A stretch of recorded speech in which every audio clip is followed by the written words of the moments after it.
Bonjour, au Gossette Bois cette semaine. Ouais, je montre comment j'ai fait mes poignées.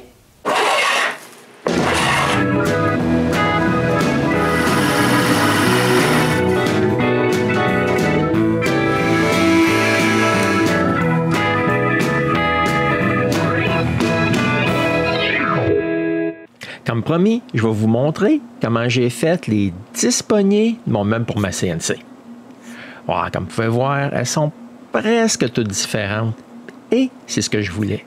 Je voulais voir quel patron serait le plus beau en fin de compte.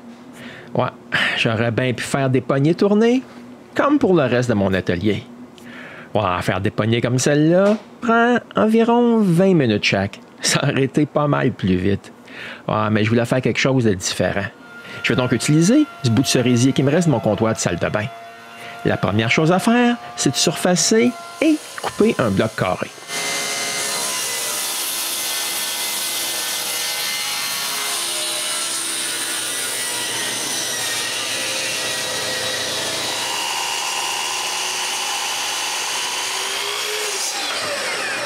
Ensuite, je peux le couper en deux pour faire mes deux premières poignées.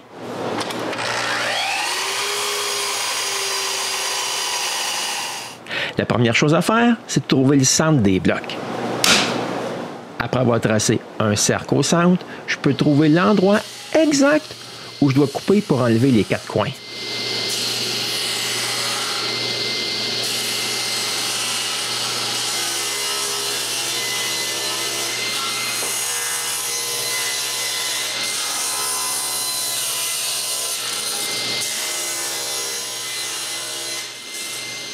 Après, je tourne ça rond. En fait, j'ai pas vraiment besoin que ce soit vraiment bien rond partout. J'ai seulement besoin d'avoir un bout d'un bout bien rond et d'un diamètre de 65 mm exactement. Ouais, ça va être plus facile à comprendre plus tard, vous verrez. Ensuite, je tourne le bout de bois de bord et de l'autre côté, je mets ça rond et je tourne aussi un petit tenon d'environ 25 mm. Bon, le tenon est nécessaire pour le mandrin de mon 4e axe. Et enfin, je peux m'en servir pour faire quelque chose d'utile. Bon, maintenant que c'est en place, je peux couper une poignée. Puis le tout, là, il a commencé par ce dessin que j'ai fait dans SketchUp. Ouais, c'est la forme de mes poignées. Mais pour avoir un fichier pour la CNC, je dois utiliser Aspire avec l'option de rotation. Donc, après avoir entré les dimensions que je veux, spécifier que ma référence est bel et bien le 65 mm que j'ai tourné et que tout est référencé du centre, je peux importer la poignée que j'ai faite avec SketchUp. Bon, lève là. Ici, là, j'ai pas grand-chose à faire. Je la rapetisse pour la grosseur de mon bout de bois, je lui donne une petite rotation et c'est tout. La rotation va faire que le haut de la poignée sera plus près du centre. Et après avoir changé le mode de combinaison de la poignée, je donne une grosseur de 8 mm au plan 0. Ouais, ça aura pour effet de créer un axe central. Puis voici là, ce que la CNC va sculpter. Tout ce qui me reste à faire, c'est de créer les parcours d'outils. Je commence par la passe d'ébauche. Moi, ça, c'est la plus facile. Je choisis une assez grosse mèche et je fais le calcul. Et voici quoi aura de l'air la passe d'ébauche. Ouais, c'est un bon début, mais ça laisse une surface pas très lisse. C'est donc le temps de faire une passe de finition. Ouais, mais c'est inutile de faire une finition sur tout l'axe de rotation. J'ajoute donc un cadre autour de la poignée.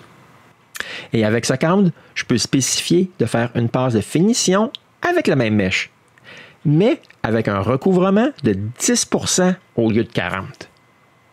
Mais juste à l'intérieur du cadre. Et voici de quoi aura de l'air le résultat final. Et c'est exactement ce fichier que je sauve. Puis, je retourne à la CNC. Et là, je place le chariot à bonne place et je sculpte ma première vraie poignée. Ouais, c'est évidemment en accéléré. Parce qu'en fait, là, ça prend 4 heures à découper la poignée. Et voici le résultat final. Pas si mal. Moi, mais j'aime pas les petits poils sur le bois. Donc, pour les prochaines sculptures, je vais utiliser une mèche avec un bout rond plutôt qu'avec un bout droit. Et c'est reparti pour un autre 4 heures. Ouais, je sais, c'est long et bruyant. Et voici mes 2 premières poignées. Et vous remarquerez que j'ai ici un petit bobo. Ouais, ça c'est parce que cette poignée a pris pas mal plus que 4 heures. Ouais, je l'ai reparti 2 fois et j'étais pas exactement à la même place la 2e fois. Ouais, puis tout ça, c'est à cause que j'ai eu un bobinage qui a brûlé sur ma petite toupie. OK, j'en ai acheté un autre pour pouvoir terminer les autres poignées. Puis pour finir la job, je vais utiliser des restes de mon comptoir. Ouais, j'ai encore les trous des 2 lavabos. Ouais, il faut bien que j'utilise ce bois-là. Et ici, c'est la place idéale.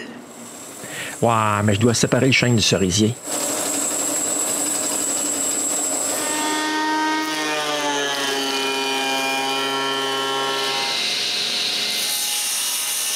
Après avoir coupé tout ça à bonne largeur, je coupe les bouts droits.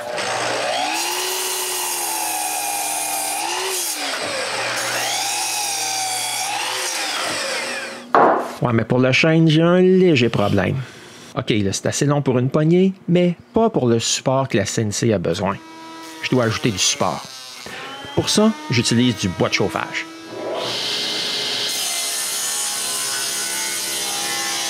La première chose à faire, c'est de couper un bloc carré sur 6 faces.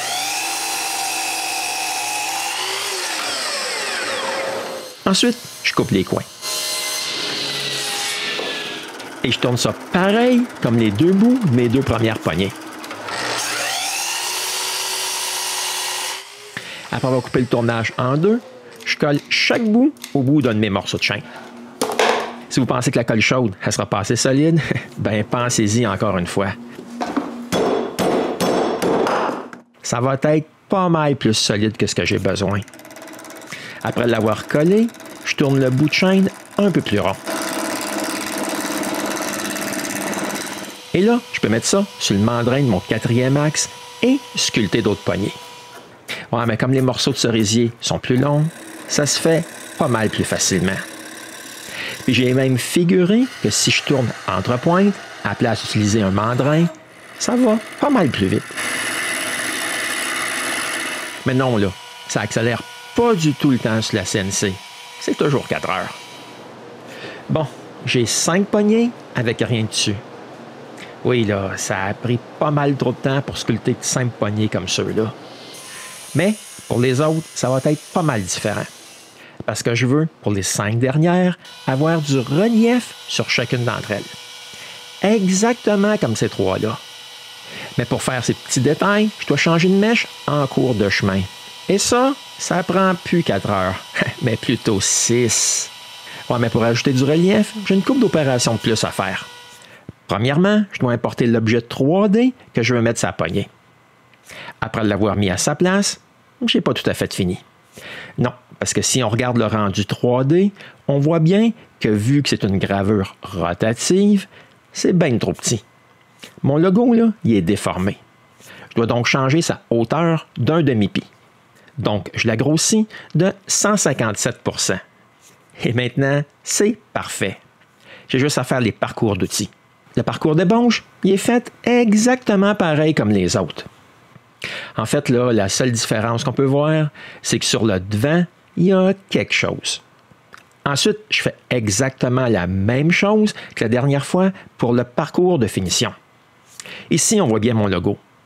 Ouais, mais c'est loin d'être présentable. Et là, c'est le temps de rendre ça présentable. La première chose que je dois faire, c'est créer un tracé autour de mon logo. Quand c'est fait, je décale ce tracé de 3 mm. Et maintenant, avec ce tracé de sélectionné, je peux faire un nouveau parcours d'outils de finition avec une mèche d'1 demi-millimètre. Et voici maintenant le résultat final. J'ai juste à sauver les 2 fichiers pour les 2 grosseurs de mèche et c'est ça que je sculpte sur ma CNC. Et voici les 2 dernières poignées avec relief qui se font sculpter. Ouais, je me lasse pas de voir ça. OK, c'est probablement parce que j'ai fait moi-même mon 4e axe. Et ça, c'est mes 10 poignées. Au bout, là, on peut voir les 3 échecs. Ouais, mais avant de commencer, j'aurais eu pensé que j'aurais eu plus que ça. Je suis pas mal content.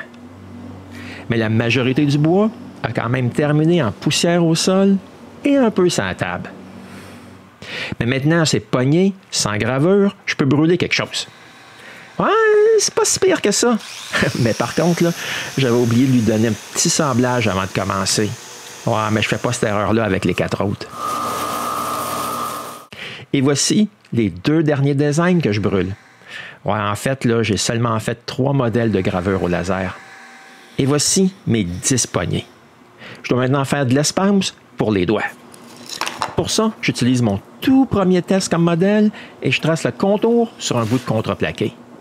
Ensuite, je trace une autre ligne, mais décalée. Moi, mais ma ligne n'est pas vraiment terrible. Je la refais un peu mieux. J'ai besoin de 2 morceaux de la même grosseur. Je les coupe à partir du bout de contreplaqué. Et je dois aussi marquer l'endroit où je veux les trous pour fixer les poignées au tiroir. Je perce ces 2 contreplaqués en même temps. Je perce aussi 2 autres trous pour pouvoir visser ces 2 morceaux-là ensemble. Puis je les visse. Avec les 2 morceaux vissés ensemble, je coupe la forme du trou pour les doigts.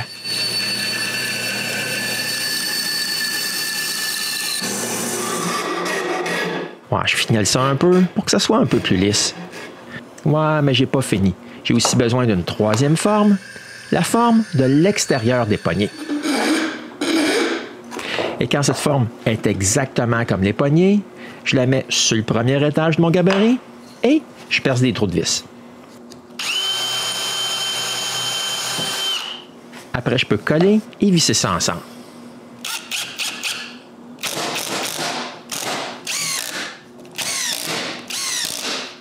La dernière chose à faire, c'est de m'assurer que tous les côtés sont bien coupés égaux. Et là, je peux finalement finir mes poignées. Je commence par couper ce qui ne fait pas partie de la poignée.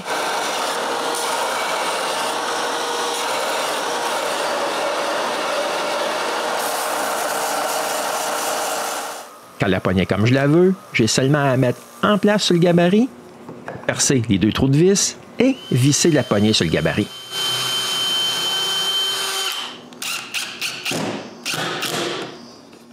Je visse aussi l'espaceur sur le gabarit.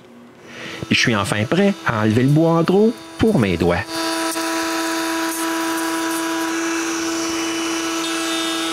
Bon, quand la première passe est faite, j'enlève l'espaceur et je fais une autre passe plus profonde. Finalement, il ne reste plus qu'à sabler l'intérieur de la poignée et lui donner un petit arrondi.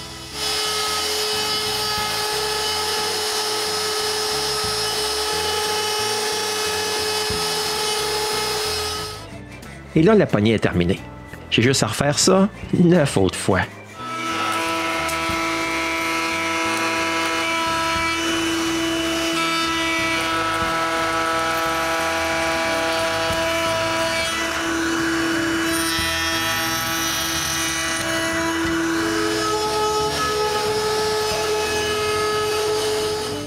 Mais sur les poignées avec un relief, je dois aussi faire un peu de sculpture à la main. Moi, parce que sur certaines d'entre elles, j'ai une petite différence de profondeur quand j'ai changé de grosseur de mèche.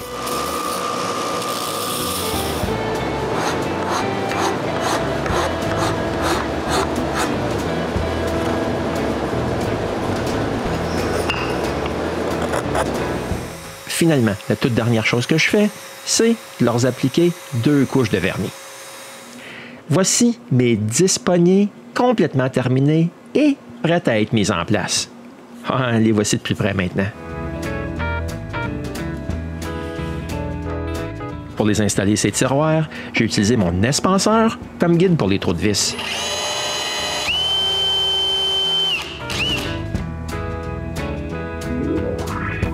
Et les voici toutes à leur place. Ouais, j'aime bien. Oh, mais il y en a que j'aime plus que d'autres. J'aimerais bien savoir laquelle ou lesquelles vous préférez. Ouais, j'espère que vous avez aimé, même s'il y avait pas mal de commandes numériques.